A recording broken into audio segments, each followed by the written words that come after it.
Is an essential factor for the living organism.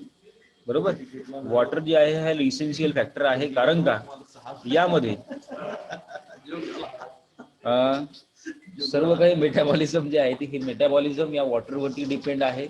त्याचबरोबर availability जी काय वॉटरची असेल त्या अवेलेबिलिटीनुसार व्हेजिटेशन जे आहे आपल्याकडचं, किंवा ज्याला आपण म्हणूया फॉरेस्ट टाईप, हे फॉरेस्ट टाईपचं काय म्हणतात त्याला क्लासिफिकेशन आपल्याला या बेसवरती झालेलं आपल्याला पाहायला भेटतं. साधारणतः पहा, या सर्व काही या सीनमध्ये जर का समजा हे पाणी नसतं, या फोटोमध्ये समजा जर काही हे वाहतं पाणी नसतं, किंवा या ठिकाणी एवढ्या मोठ्या प्रमाणामध्ये जर काही पाणी पडलं नसतं, तर अशा प्रकारचा सीन क्रिएट झाला असता का?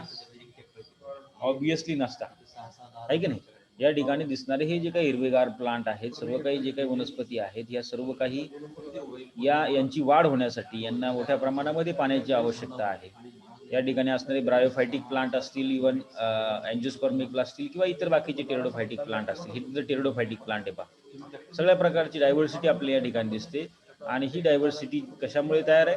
तर पाण्यामुळे. So water is important source or important factor of our climate.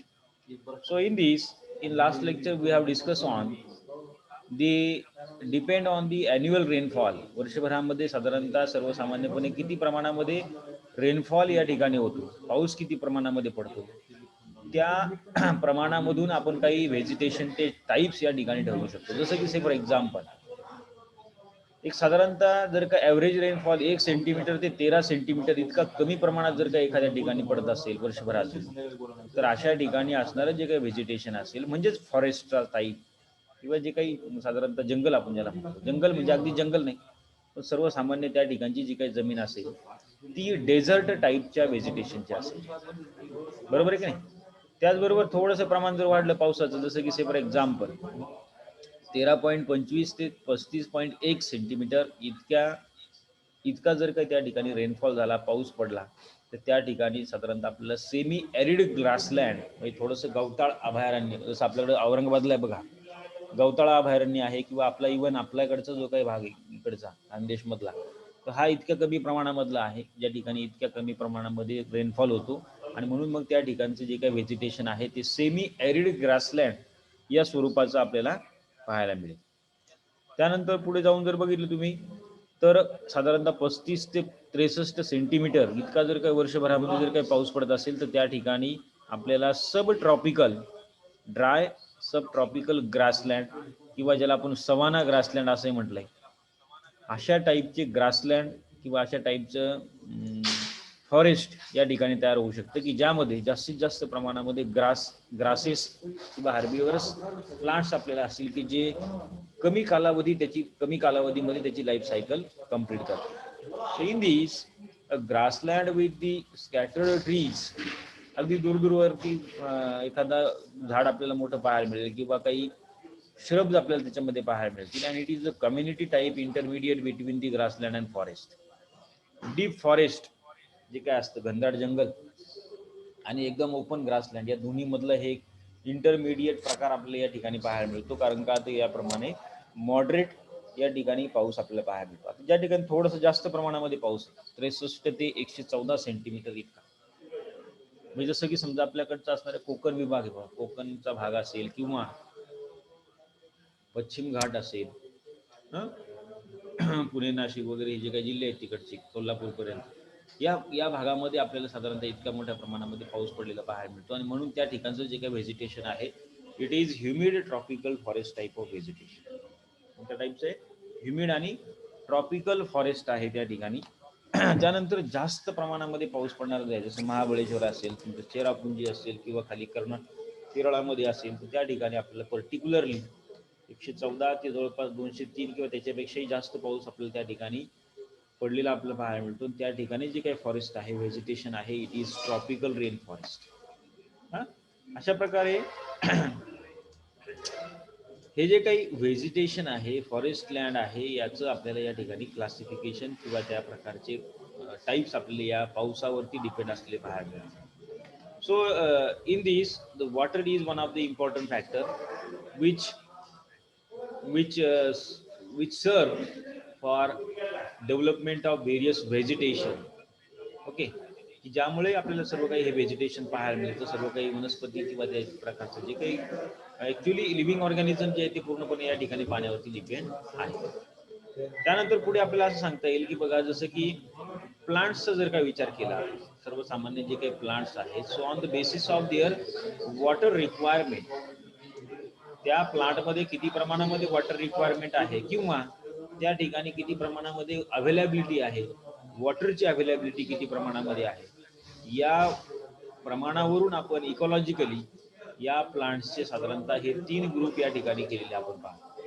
Ecological ecosystem मध्येच आपल्याला हे प्रकार पाहायला मिळतात. तर ज्या ठिकाणी मुबलक प्रमाणामध्ये पाणी उपलब्ध आहे, तळच आहे समजा, आहे की नाही, तर अशा तळ्यामध्ये वाढणाऱ्या काही वनस्पती आपल्याला पाहायला मिळतील किंवा अशा प्रकारे असणारे काही प्लांट आपल्याला पाहायला मिळतील त्या तळ्यामध्ये म्हणा किंवा त्या तळ्याच्या आजूबाजूला. या प्रकारच्या प्लांट्सला या ठिकाणी म्हणायचंय हायड्रोफाइट्स. आलं लक्षात? याला काय म्हणायचंय? हायड्रोफाइट्स असं म्हणायचंय. त्यानंतर मग अगदीच कमी प्रमाणामध्ये जर काही समजा त्या ठिकाणी पाणी उपलब्ध असेल, पाऊस फारच कमी प्रमाणामध्ये पडत असेल, डेझर्ट कंडिशन असतील किंवा ड्राय डेसिडियस कंडिशन असतील, आणि अशा या ड्राय लँडवरती जर का काही प्लांट ग्रो होत असतील आणि अडॅप्ट होत असतील, तर अशा प्रकारच्या कंडिशनला झेरोफायटिक कंडिशन असं आपण म्हणतो, झेरोफायटिक प्लांट असं म्हणतो. इकॉलॉजिकली प्लांटचे किंवा व्हेजिटेशनचे, फॉरेस्टचे हे काय केलेले आहेत, ग्रुप केलेले आहेत. ठीक आहे. मग यामध्ये पहा, मग नंतर जसं की आपल्या सर्वसामान्य आपल्या शेतामध्ये, ओके, जनरली आपल्या शेतामध्ये जे काही आपण समजा पिकं घेत असतो, गहू आहे, हरभरा आहे, त्याच्या अगोदर सोयाबीन आहे, मका आहे, ही सर्व सामान्य जे काही प्लांट आहेत, या प्लांटला they are generally these plants they shows neither they are usually grow in neither an excess or deficiency of water. अगदीच कमी प्रमाणामध्ये वॉटर सुद्धा त्याला चालत नाही आणि जास्त प्रमाणात देखील चालत नाही. म्हणजे पहा, पावसाळ्यामध्ये जर काही जास्त पाऊस पडला तर सगळं काही सोयाबीन उघडून जातं, पण तेच जर काही पाऊस नाही पडला तरी देखील जळून जातं. म्हणजे याचा अर्थ काय की moderate average quantity of water, moderate quantity of water is necessary for growth and development of such a plants, and these plants ecologically are considered as a mesophytes. त्याला काय म्हणलंय?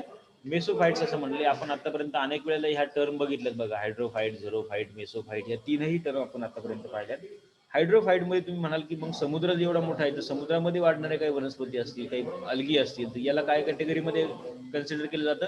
यासाठी एक वेगळं नाव आहे, ज्याला हॅलोफाइट असं म्हटलं जातं. काय म्हटलं जाते? हॅलोफाइट्स, की जे पर्टिक्युलरली खाऱ्या पाण्यामध्येच येणारे जे काही प्लांट्स आहेत त्याला असं म्हटलं जातं. त्यामध्ये मग जसं की मँग्रूव्ज असतील, त्याचबरोबर काही अल्गी आहेत, हे सर्व काही हॅलोफायटिक आहे. असे साधारणतः 4 आपल्याला साधारणतः हे ecological groups, water requirement, water availability आणि त्याचबरोबर त्या ठिकाणी त्या प्लांटमध्ये झालेल्या अडॅप्टेशननुसार आपल्याला सांगतात. But in these, the actual effect of water on the plant, it is complicated by other conditions. हा ऍक्च्युअल इफेक्ट जो आहे प्लांटवरचा, हा पुन्हा इतर बाकीच्या फॅक्टर्स जे आहेत, एन्व्हायरमेंट मधले फॅक्टर, जसं की टेम्परेचर असेल, ऍटमॉस्फिअर मधलं मॉइश्चर असेल किंवा ह्युमिडिटी असेल, यावरती देखील डिपेंड असतो. म्हणजे पहा, एक लक्षात घ्या, तुम्ही समजा एखाद्या ठिकाणी तुम्ही जमिनीमध्ये पाणी दिलं किंवा एखाद्या शेताला पाणी दिलं आणि खूप मोठा उन्हाळा असेल, भरपूर उन्हाळा असेल, तर लगेच ते पाणी जे आहे ते लवकर गावणार आहे, लगेच ते पाणी कमी होणार आहे. आणि तेच कम्पॅरेटिव्हली हिवाळ्यामध्ये जर बघितलं आपल्याला, तर 15-15 दिवस आपल्याला त्या ठिकाणी त्या जमिनीला पाणी द्यावं लागणार नाही. So in these, the combination of temperature and precipitation, they plays a vital role in determining the broad features of plant distribution on the our earth surface. पृथ्वीवरती पहा, टेम्परेचर आणि त्याचबरोबर किती प्रमाणामध्ये पाणी म्हणा किंवा मॉइश्चर किंवा कुठल्याही स्वरूपामध्ये पाणी अवेलेबल आहे, या 2 गोष्टीमुळे या पृथ्वीवरती पूर्णपणे या प्लांट्स जर बघितलं तर प्लांटचं डिस्ट्रीब्युशन असेल, प्लांटची ग्रोथ असेल, व्हेजिटेशनचे टाइप्स असेल. अंदमान निकोबारला जर गेला तुम्ही तर घनदाट जंगल आपल्याला त्या ठिकाणी पाहायला मिळेल. तोच प्रकार आपल्याला इकडे केरळामध्ये सुद्धा पाहायला मिळेल. सगळे काही हिरवगार, 12 महिने हिरवगार आपल्याला पाहायला मिळतो. कोकणामध्ये देखील आपल्याला तसा कंडिशन पाहायला मिळते, पश्चिम घाटावर कंडिशन पाहायला मिळते. विदर्भामध्ये मात्र तशी कंडिशन नाही, आहे की नाही? तर हे सगळे काही जे काही चेंजेस आहेत, डिस्ट्रीब्युशन या ठिकाणी प्लांटचं कमी आहे, आपल्याकडे प्लांटचे स्पेसिस सुद्धा कमी आहेत, प्लांटची डायव्हर्सिटी कमी आहे, डेन्सिटी कमी आहे. त्याचबरोबर अशा ठिकाणी मात्र वेस्टर्न घाट असेल अशा ठिकाणी प्लांटची डेन्सिटी डायव्हर्सिटी मात्र मोठ्या प्रमाणामध्ये आपल्याला असलेली पाहायला मिळते, आहे की नाही. तर हे सर्व काही हे फरक आपल्याला याच्यावरती पाहायला मिळतात. And these are totally depends on that water किंवा मग ज्याला आपण म्हणूया टेम्परेचर असेल, मॉइश्चर असेल यावर. So in this the temperature will play an important role. In this, you can observe the temperature exerts more limiting effects on the organism when the moisture conditions are extreme. जास्त प्रमाणामध्ये जर काही moisture असेल तर पुन्हा त्याचा आपल्याला परिणाम त्या ठिकाणी असणाऱ्या ऑर्गॅनिझमवरती झालेला पाहायला मिळतो. जसं की अशा कंडिशनला बघा, मॉइश्चर जे आहे it plays an important role, a more critical role at the extreme temperature also. Some modern climatologists, they have taken into consideration that the quantitative moisture, effectiveness and seasonal distribution of the moisture and temperature, they have classified the climate into temperate, tropical, polar and high altitude climate. आपल्याकडचं वातावरण बघा, हे वातावरणाचे साधारणतः हे 4 प्रकार आपल्याकडे केलेले आहेत. वातावरण म्हणण्यापेक्षा एक रिजन आहेत, पृथ्वीवरचे हे भाग आहेत. या ठिकाणी अवेलेबल असणारं सीझनल मॉइश्चर, टेम्परेचर असेल, त्याचबरोबर किती प्रमाणामध्ये किती त्याचा इफेक्ट त्या ठिकाणच्या व्हेजिटेशनवरती होतो, या सर्व गोष्टींचा विचार करून या क्लायमेटॉलॉजिस्टने हे काही वेगळ्या प्रकारचे काही क्लायमेटचं क्लासिफिकेशन आपल्याकडे केलेलं आहे. मग जसं की फॉर एक्झाम्पल पहा, यामध्ये पहिलं क्लायमॅटिक फॅक्टर आपल्याला किंवा पहिला क्लायमॅटिक रिजन आपल्याला सांगता येतो तो म्हणजे टेम्परेट क्लायमेट. टेम्परेट म्हणजे काय की ज्या ठिकाणी कोल्ड आणि मॉइस्ट कंडिशन आहेत, cold and moist condition with well marked seasonal and diurnal fluctuations, and which has the average annual rainfall more than 30 inch, or you can say 762 millimeters, and temperature is generally warm temperature which is above the 10 centimeter. 10 centimetre पेक्षा थोडंसं जास्त आपल्याला या ठिकाणी temperature पाहायला मिळेल. अशा ठिकाणी अशा कंडिशनला अशी कॅरेक्टरिस्टिक फीचर असणारे जे काही क्लायमेट आहे त्याला म्हटलं जाते टेम्परेट क्लायमेट. आता अशा टेम्परेट क्लायमेटमध्ये कशा प्रकारचे प्लांट्स आपल्याला पाहायला मिळतील, कशा प्रकारचं व्हेजिटेशन पाहायला मिळेल. You can observe the luxuriant vegetation in this favourable situation.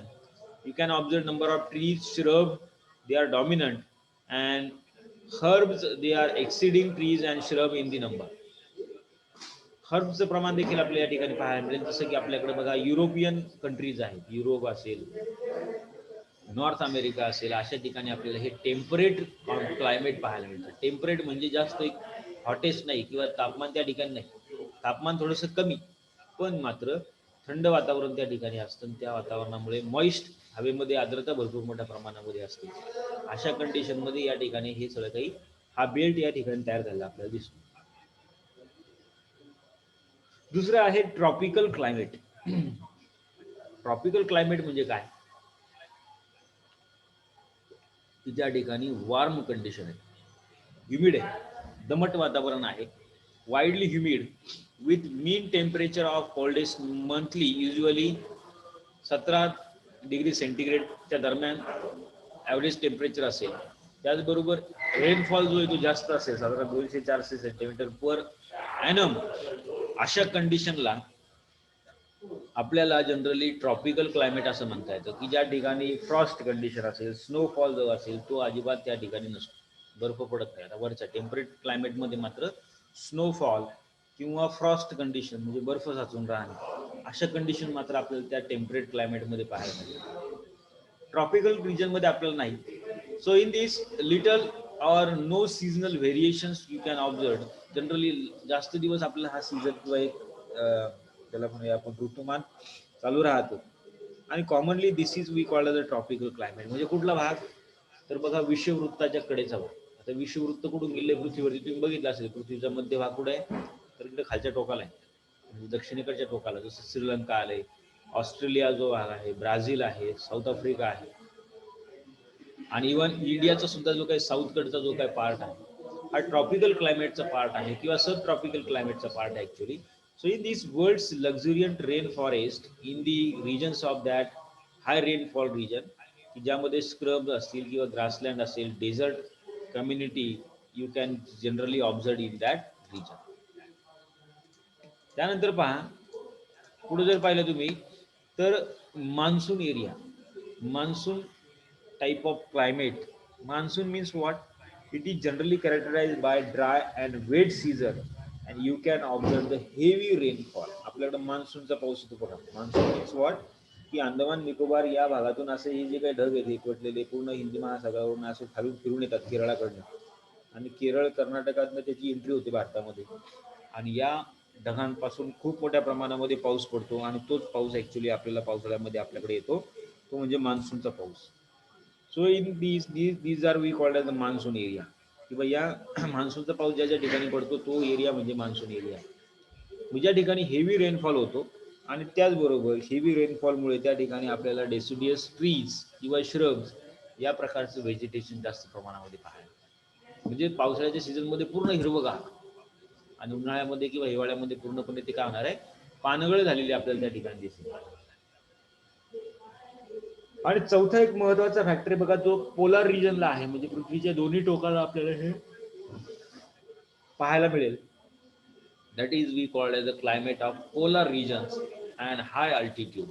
जास्त उंचीवरती पृथ्वीच्या जास्त ज्याला आपण म्हणूया पृथ्वीच्या भूपृष्ठभागापासून समुद्र सपाटीपासून जास्तीत जास्त हाईटवरती आणि त्याचबरोबर पोलार रिजनला आहे ज्या ठिकाणी सूर्यप्रकाश सनलाईट अगदी कमी प्रमाणामध्ये पोहोचते, त्याचबरोबर टेम्परेचर अत्यंत कमी असतं.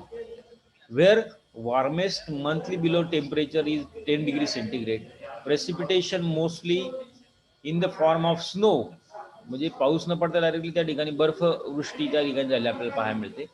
And they are widely distributed, you can observe where the annual rainfall is less than 254, अगदी कमी प्रमाणामध्ये पाऊस पडतो, जास्त प्रमाणामध्ये बर्फ पडतं.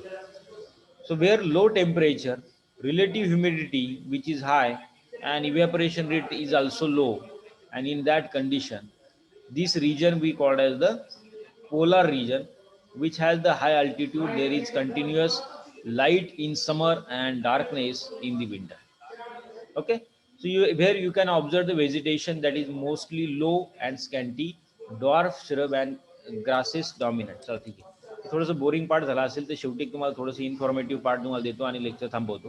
त्यामध्ये पहा हे वॉटर सायकल आहे, वॉटरचा सोर्स आपल्याला वेगळ्या ठिकाणावरून महत्वाचा आहे, ज्यामध्ये almost any environment which has the water present to the some degrees. प्रत्येक ठिकाणी आपण बघितलं की प्रत्येक ठिकाणामध्ये प्रत्येक लिव्हिंग नॉन लिव्हिंग फॅक्टरमध्ये वॉटर पर्सेंटेज आहे, मॉइश्चरच्या स्वरूपात असेल, वेगळ्या ठिकाणी असेल.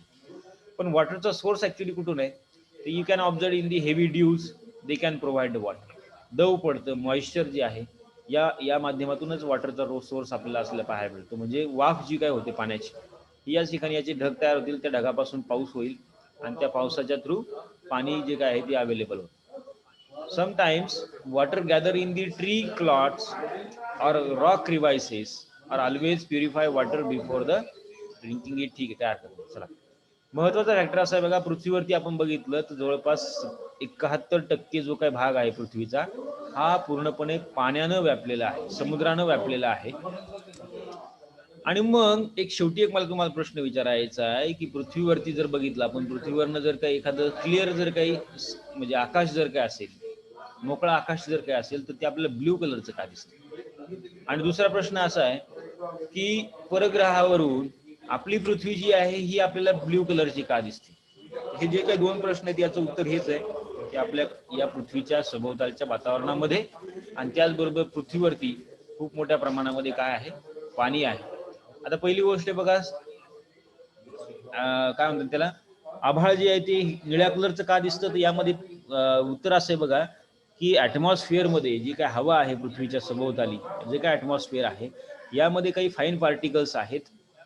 Okay, these fine particles they scattered the blue light which has a shorter wavelength than the red light which has a longer wavelength, and then when the sunlight passes through the atmosphere, the fine particles in the atmosphere, they scattered the blue light color more strongly than the red light, and therefore our sky we observed as a blue colour. म्हणजे काय बघा, साधं सोपं example की जे काही या वातावरणामध्ये जे काही पार्टिकल्स आहेत, ते पार्टिकल्स काय करतात, सूर्याकडनं येणारी जी काही किरण आहेत त्यापैकी जी काही ब्ल्यू लाईटचं जे काही किरण असेल किंवा ब्ल्यू लाईट जे काही रेज आहेत, त्या ब्ल्यू लाईटला काय करतात, ते असं विस्पारतात किंवा त्याला स्कॅटर्ड करतात.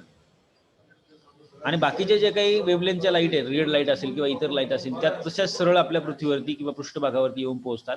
फक्त ब्ल्यू कलरची लाईट जी आहे ही स्कॅटर्ड होते आणि त्यामुळे पर्यायानं आपल्याला पूर्ण आकाश जे आहे आपल्याला हे ब्ल्यू कलरचं दिसतं. Okay, if the earth had no atmosphere where there would not be any scattering of light.